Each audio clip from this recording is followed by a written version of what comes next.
দেখেন এই কথাবার্তার ধরন দেখেন দেখেন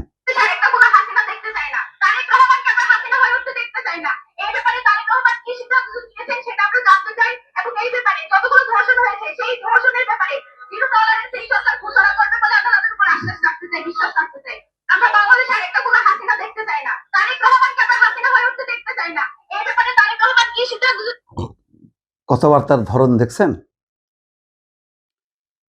যে তারেক রহমানকে আমরা হাসিনা হয়ে উঠতে দেখতে চাই না।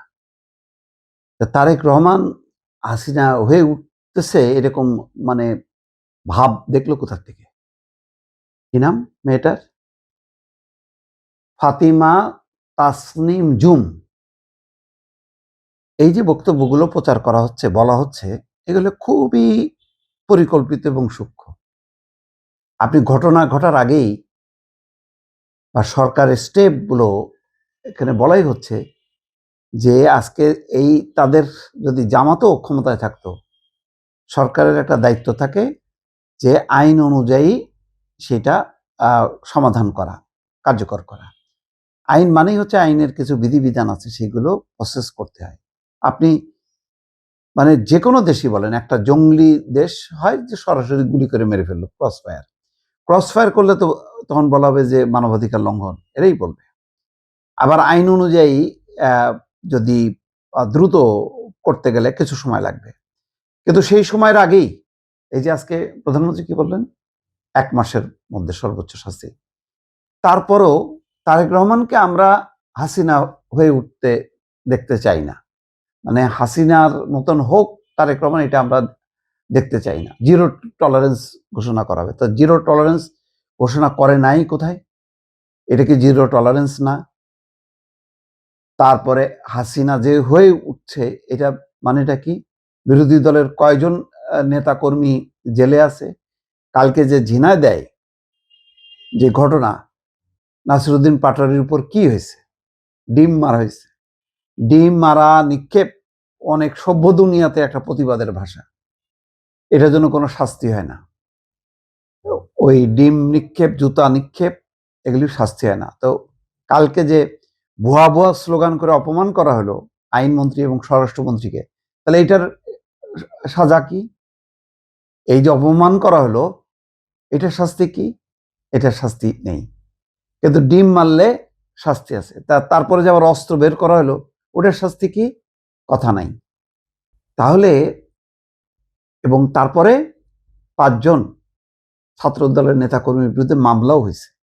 বিরোধী দলের নেতা ডিমে আক্রান্ত হয়েছে, সেই কারণে থানায় যে মামলা করছে, সেই মামলা অ্যাকসেপ্ট করছে। শেখ হাসিনার আমলে একটা ঘটনা দেখান তো, বিরোধী দলের নেতার উপরে ডিম কেন, বিরোধী দলের নেতাকে মানে পিটায় মেরে ফেলার পরেও উল্টা হয় সেই বিরোধী দলের নেতা কর্মীদের উপর মামলা। এখানে হইল ছাত্র দলের উপর। হ্যাঁ ঠিক আছে, এটাকে যদি হামলা হিসেবে নেয় হয়েছে।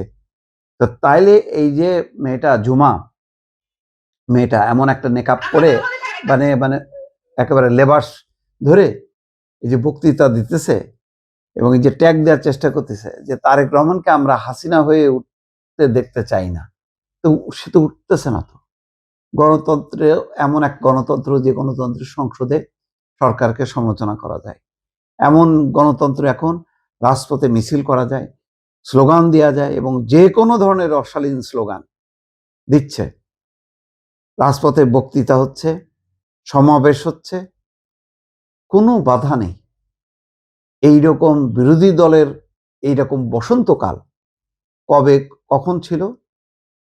মনে করুক তো এই জুমারা 15 বছরের মধ্যে এরকম ছিল?